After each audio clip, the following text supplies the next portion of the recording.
നമ്മുടെ പെടലി വീണ ചേച്ചി പുതിയ ഗെറ്റപ്പിളൊക്കെ വന്നിട്ടുണ്ട്. നമുക്കൊന്ന് കണ്ടു നോക്കാം. വി.ഡി. സതീശനെ സംബന്ധിച്ചിടത്തോളം അദ്ദേഹം നിരന്തരമായിട്ട് നുണകൾ മാത്രമാണ് പറയുന്നത്. പക്ഷെ ഈ വിഷയത്തിൽ അദ്ദേഹം സാധാരണ പറയുന്ന നുണകൾ പോലെ അല്ല സ്ഥിതി. അപ്പോൾ വി.ഡി. സതീശൻ നുണകൾ മാത്രമേ പറയുകയുള്ളൂ എന്നാണ് വീണ ചേച്ചി പറയുന്നത്. ചേച്ചി ആ പഴയ കാലമൊന്ന് മറന്നുപോയോ? ആ പാസ്റ്റ് ചേച്ചി കാരണേ കുറച്ച് കൊച്ചു പിള്ളേര് 2 ആഴ്ച ജയിലിൽ കിടന്നായിരുന്നു. ചേച്ചിക്ക് ഓർമ്മയുണ്ടോ എന്ന് പറഞ്ഞിട്ട് നമ്മുടെ ആ പെടലി നാടകം, പെടലി അത് ചേച്ചിക്ക് ഓർമ്മയുണ്ടോ? ചേച്ചി മറന്നുപോയി കാണും, പക്ഷെ ഞങ്ങളൊന്നും അത് മറന്നിട്ടില്ല കേട്ടോ. കാറ്റടിച്ച് പെടലി ഉളിക്ക കഥയൊന്നും നമ്മൾ മറന്നിട്ടില്ല. ഇത് സംസ്ഥാനത്തെ ബാധിക്കുന്ന മയക്കുമരുന്നുമായി ബന്ധപ്പെട്ട്, മയക്കുമരുന്ന് സംഘങ്ങളുമായിട്ട് ബന്ധപ്പെട്ട് അവരുടെ വലിയ ശൃംഖലയുമായിട്ട് ബന്ധപ്പെട്ടിട്ടുള്ള ഒരു വിഷയമാണ്. ആ ബെസ്റ്റ് മയക്കുമരുന്ന് ശൃംഖലയുടെ കാര്യം പറയുമ്പോൾ പ്രതിഭയുടെ മകന്റെ കാര്യം ചേച്ചിക്ക് ഓർമ്മയുണ്ടോ? അന്നെന്താ ചേച്ചി ഒന്നും മിണ്ടിയില്ല? പിന്നെ ബിനീഷ് കോടിയേരിയുടെ കാര്യം കൂടെ ഓർക്കണമായിരുന്നു. അവരൊന്നും മയക്കുമരുന്ന് എന്തെന്ന് അറിയത്തേ ഇല്ല. അവരൊന്നും മയക്കുമരുന്ന് എന്ന് കേട്ടിട്ട് പോലും ഇല്ല. മാധ്യമങ്ങളിലും ഒക്കെ തന്നെ വന്നിരിക്കുന്ന ചിത്രങ്ങൾ, പോസ്റ്റുകൾ, ഈ പറഞ്ഞ മയക്കുമരുന്ന് കേസിലെ പ്രതി സോഷ്യൽ മീഡിയയിലെ ചിത്രങ്ങളുടെ കാര്യം പറഞ്ഞപ്പോഴാണ് പണ്ട് ഞങ്ങൾ ഒരു ചിത്രം കണ്ടായിരുന്നു. കാപ്പ കേസിൽ അറസ്റ്റിലായി ജയിൽവാസമൊക്കെ അനുഷ്ഠിച്ചിട്ട് വന്ന ഒരു പ്രതിയെ സ്വാതന്ത്ര്യ സമര സേനാനികളെ സ്വീകരിക്കുന്നത് പോലെ ചേച്ചി മാലയിട്ട് സ്വീകരിച്ചതും പിന്നെ കൊണ്ടുപോയി കട്ടൻ ചായയും പരിപാടിയൊക്കെ കൊടുത്ത് കാണും. അതൊന്നും ജനങ്ങൾ മറക്കത്തില്ല. കേട്ടോ വീണ മേഡം? മെറ്റയോട് മുഖ്യമന്ത്രിക്ക് എഴുതാം. അതായത് ഇത് വളരെ ഫ്രീഡം ഓഫ് പ്രസിനെ സംബന്ധിച്ചിടത്തോളം സർക്കാർ ഒരു ചോദ്യമുനയിലോ സംശയമുനയിലോ നിൽക്കുന്നൊരു സാഹചര്യമാണ്. അതുകൊണ്ട് ഇത് ആര് പറഞ്ഞിട്ടാണ് നീക്കം ചെയ്തതെന്ന് മെറ്റ പറയണം.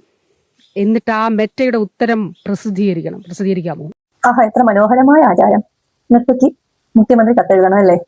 അതെന്താ പഴയ രാജാവിന് എഴുതിയാല്? ചേച്ചി പറ, പഴയ രാജാവിനോട് മെറ്റയ്ക്ക് കത്തെഴുതാൻ പറ. അപ്പൊ നമുക്ക് സത്യാവസ്ഥ അറിയാം. നമുക്കും ആഗ്രഹമുണ്ട് ചേച്ചി, മെറ്റ ഇങ്ങനെയൊക്കെ ചെയ്തതിൽ സത്യാവസ്ഥ അറിയണം. നമുക്കും ആഗ്രഹമുണ്ട്. ചേച്ചി പറയണം, ചേച്ചി കത്തെഴുതാൻ ചേച്ചി പറയണം. വേറൊന്നുമല്ല, പാവം ചേച്ചിക്ക് ഒരു ദുരുദ്ദേശമില്ല. ചേച്ചിയുടെ പുതിയ ഗെറ്റപ്പ് എല്ലാവരും ഒന്ന് കാണണം. പണ്ടിങ്ങനെ മന്ത്രി കൊച്ചമ്മയായിട്ട് നടന്നപ്പോ ഉള്ള ഗെറ്റപ്പ് അല്ലല്ലോ ഇപ്പം. ആ ഗെറ്റപ്പ് എല്ലാവരും ഒന്ന് കാണാം, അത്രേ ഉള്ളൂ. വീണ ചേച്ചി പാവാ. വി.ഡി. സതീശനെ സംബന്ധിച്ചിടത്തോളം അദ്ദേഹം നിരന്തരമായിട്ട് നുണകൾ മാത്രമാണ് പറയുന്നത്. പക്ഷെ ഈ വിഷയത്തിൽ അദ്ദേഹം സാധാരണ പറയുന്ന നുണകൾ പോലെ അല്ല സ്ഥിതി. ഇത് സംസ്ഥാനത്തെ ബാധിക്കുന്ന മയക്കുമരുന്നുമായി ബന്ധപ്പെട്ട്, മയക്കുമരുന്ന് സംഘങ്ങളുമായിട്ട് ബന്ധപ്പെട്ട് അവരുടെ വലിയ ശൃംഖലയുമായിട്ട് ബന്ധപ്പെട്ടിട്ടുള്ള ഒരു വിഷയമാണ്. ഈ വിഷയത്തിലാണ് കേരളത്തിന്റെ മുഖ്യമന്ത്രി ഇത്ര വലിയ കള്ളങ്ങൾ പറയുന്നത്. സംസ്ഥാന നേതൃത്വം എനിക്ക് ഒരാളെ നേരിട്ട് അറിയില്ല എന്നോട് അത് പറയുന്നു. പക്ഷെ ഈ വ്യക്തിക്ക് വി.ഡി. സതീശന്റെ വീട്ടിലും ഔദ്യോഗിക വസതിയിലും ഒക്കെ തന്നെ വലിയ സ്വാതന്ത്ര്യങ്ങളുണ്ട്. അത്തരത്തിൽ അടുത്ത് ഇടപഴകുന്നു. ഇപ്പോൾ സമൂഹ മാധ്യമങ്ങളിലും ഒക്കെ തന്നെ വന്നിരിക്കുന്ന ചിത്രങ്ങൾ, പോസ്റ്റുകൾ, ഈ പറഞ്ഞ മയക്കുമരുന്ന് കേസിലെ പ്രതി തന്നെ പോസ്റ്റ് ചെയ്തിട്ടുള്ള, സോഷ്യൽ മീഡിയയിലൊക്കെ പങ്കുവച്ചിട്ടുള്ള ചിത്രങ്ങൾ അതല്ലേ വ്യക്തമാകുന്നു. വളരെ ഇന്റിമേറ്റ് ആയിട്ടുള്ള ചിത്രങ്ങൾ, അതായത് ഒരു വളരെ അടുപ്പമുള്ള വ്യക്തികൾ തമ്മിലുള്ള ഒന്നിച്ചെടുക്കുന്ന ചിത്രങ്ങൾ പോലെയുള്ള ചിത്രങ്ങളാണല്ലോ അതിനു മുൻപുള്ളതും പുറത്തു വന്നിരിക്കുന്നത്. ഒരു പോസ്റ്റ് ഡിലീറ്റ് ചെയ്യുമ്പോൾ ഒരു 10,000-കണക്കിന് ആളുകൾ അതേ കാർഡ് എടുത്ത് പോസ്റ്റ് ചെയ്യുകയാണ്. ഒരിടത്ത് വാർത്ത നിശബ്ദമാക്കാൻ ശ്രമിച്ചാൽ 10,000 പേർ ആ വാർത്തയ്ക്ക് വേണ്ടി ശബ്ദിക്കും എന്നുള്ള സ്ഥിതി കേരളത്തിൽ ഏതാണ്ട് മണിക്കൂറുകൾ കൊണ്ട് ഉണ്ടാകുന്ന ഒരു സാഹചര്യം ഉണ്ടായി. അപ്പോൾ മെറ്റയോട് മുഖ്യമന്ത്രിക്ക് എഴുതാം.